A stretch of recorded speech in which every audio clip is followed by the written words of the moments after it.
everyone. I'm just waiting for my clicker. Okay.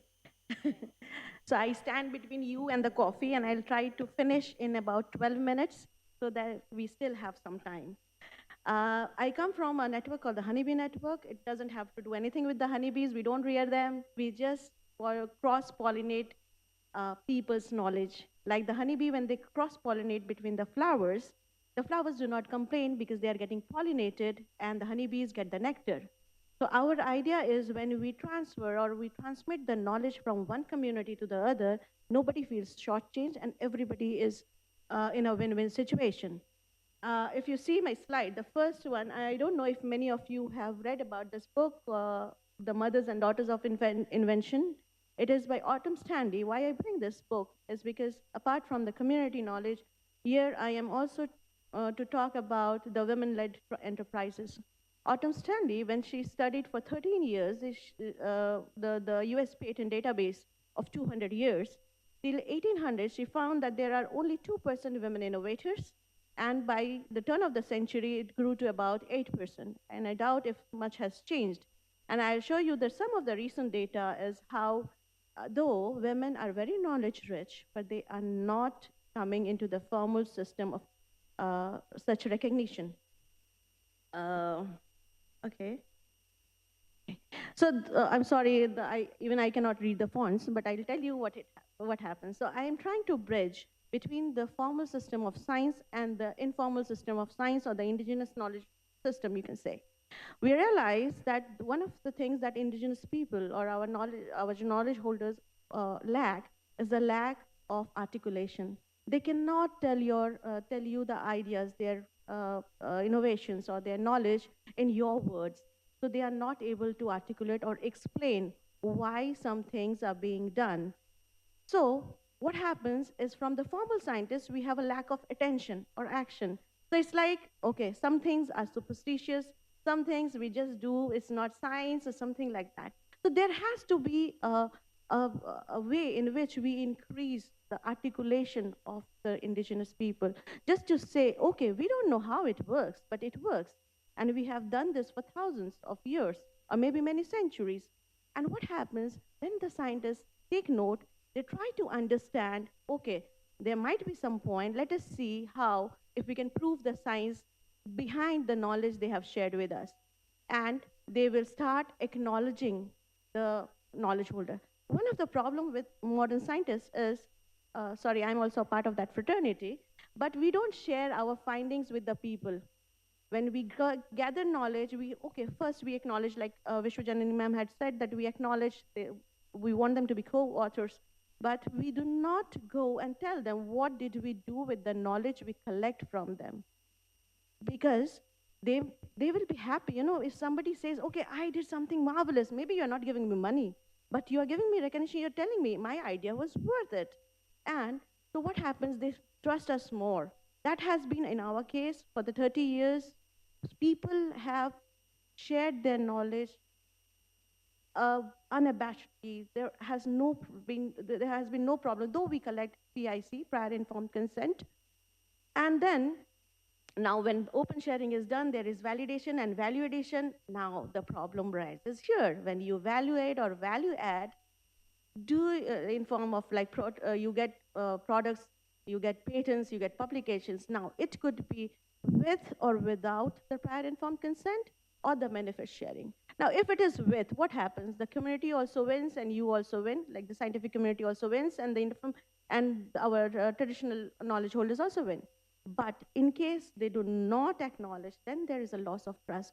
And here are the places where we have to do some affirmative action or corrective action so that both the side of the science can work together. Sorry. Okay. Now, what we found that what women actually, when we, now I am transcending my talk to the actual topic for me to speak on, how women knowledge holders have been able, are able to articulate. Now, coming to the shortcomings, many of, like when we speak to the women, they feel, okay, I'm not good enough. Maybe it is just a common knowledge. I should not share. So there is a lot of self-effacing behavior. then they do not have the knowledge what other communities are doing, or they lack this awareness. But the strengths are they are very good at the resources that they are dealing with, be it nutrition, be it childcare, be it with biodiversity. Their knowledge is much more robust, and I'll show you how this has worked. Now, um, this is something that we have found. This is Urtica dioica, bichubuti in Hindi. This is a herb that is found across the Himalayas, from Jammu and Kashmir to Nagaland. In Kashmir, we found people don't use it, and in Sikkim, people use it. People use it to lower their blood pressure. Now, what we are thinking of are having functional foods. Can food become our medicines? These people have those answers. And we found that in Nagaland, where people suffer from the high blood pressure, they do not use it. In Kashmir, we understood because people suffer from low blood pressure. So it was very intriguing to find why only a certain community uses it. And when we say that we are cross-pollinating, we are giving this knowledge to the people in Nagaland to say, look, hey, you maybe if you don't have a dispensary, you have this, yeah, and people have been using it for hundreds of years. You may also try. So there are different ways where we can do better, maybe co-create, and we'll show you how we have co-created some of the products. Now, what we say is a change not monitored is a change not desired. That is a favorite quote of Professor Anil Gupta, under whom I have been tutored. And how we are able to, connect to the communities to overcome different exclusions, spaces, sectors, regions, or skills, social groups, or skills or social groups, like if it is a gender-based one, or structure of governance. Now, this is where I was telling you that the scenario has not changed much. Even in the most developed countries, if you see the female entrepreneurs share have not been that good. But historically, if we see the state that I come from, Gujarat, we had people, the monarchies, who thought about women. And this is how, so these are resting pillars. Once he saw that women, and mind you, he was the only, Bhagwan Singh Ji was the only monarch who was a medical doctor, and he was knighted in the British time. So he made these pillars so that women can rest their load when they are tired, and then again make it. If you see, they are on a raised pillar so that they can match the height. If you so the idea is, are we thinking enough for women? This is a publication from in 1898 with 2080 ideas for small enterprises, for cottage industries. And this was in 1890, and much before Mahatma Gandhi thought about Swaraj and the self-dependence. And this was, of course, this was written down by Gangaven Yagnik, again a woman. Now let me show you some of the products that we have. Now, because we had been dealing with good science and how good science can work in coherence with indigenous knowledge systems, we found that, so we collected this knowledge, and we found that there are several herbs that are used by people for pain. Now, our idea was to first get the prior informed consent, and then a prior art search to find out if people have already studied. The problem is, often we want to do everything ourselves because we don't trust the other scientists. And so first thing is find out if that has been already studied. Second thing, we found that different people were extracting them in different oils. So we started studying how they are beneficial and what are the pharmacognosy results of it. And we also geotagged the bioresource so that we know from where we have collected the resource. And when this is made, so I'll show you, yes, this is the product. So in the product, the name of the community knowledge holders are in the package itself. So it is transparency. People know that we are not stealing anything. Second, when we have given them small machines, either to sort, to grade, to dry, so they are doing in situ validation, getting at least 10 to 20% more than what they used to get by selling it to the middlemen. Then, once, because these are some are pharmaceutical products and they have to be in FDA approved labs and all, so we get them made, send them again, and they get 30% of the retailer's margin straight ahead. At the year end, there is again a division of the profit to the knowledge holder and a biodiversity fund so that they replenish whatever they had taken from the environment. Now, most of these herbs are abundant or abandoned. Why we say so? So we are removing contestation, because whenever there is a contest, of course, the weaker person will be left out, the poorer person will be left out.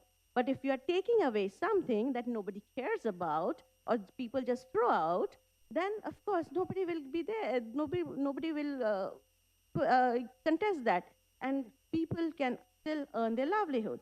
So we have made several, and I'm very happy to share this. There we have got a very strong commitment from an investor who wants to invest in the pain oil, and we also did, if you see. We did, I'm sorry, the fonts are not legible, but we did these studies on different people. These are human subjects, and we have collected the data about how much pain was relieved and how many days they took. Now, there are other examples where this is very, very interesting. I found, when we were going through the data, we saw that during summer and monsoons, fig leaves were eaten. And when I called back to the community, I asked for the recipe how they eat. They said they mix it with pork and they eat it. Now, it was very intriguing because other leaves were not being used. And when we searched the literature, we found that fig leaves, the wild fig leaves or Ficus auriculata, is effective very pronouncedly in the 4 bacteria which are known to cause most of the diseases: E. coli, Staphylococcus, Listeria, and there is another one, Salmonella. So the community knowledge, if you see, is not abstract. They knew, just they did not knew how they are acting. So the good science will tell them, okay, you are doing this, we have found a way, the pathway, and let us share why it is good, so that they also know what happened to their knowledge. Now, this is maybe the last example which I will share.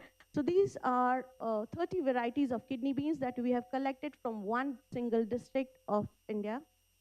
And incidentally, so if you see kidney beans, you may know hardly 2-3 varieties or 4 varieties. You had the red ones, you have the white ones, but here we had 30 varieties, and when we screened them for iron, so this part was done in Tata Institute of Genomic Studies.